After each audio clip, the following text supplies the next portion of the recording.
চলুন তৈরি করে ফেলি মিনি পুডিং।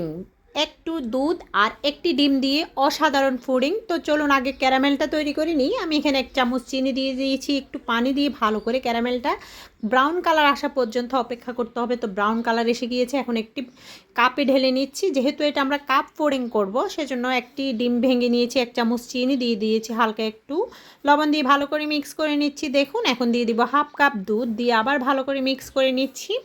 এই পর্যায়ে দিয়ে দিচ্ছি সামান্য একটু ভ্যানিলা এসেন্স। এখন কাপের মধ্যে ছেঁকে নিচ্ছি পুডিংয়ের মিক্সচারটা। এখন 10 মিনিটের জন্য ভাপে দিয়ে দিব। অবশ্যই 10 মিনিট লাগবে, এর চেয়ে বেশি লাগবে না, যেহেতু এটা ছোট কাপ, মিনি কাপ পুডিং।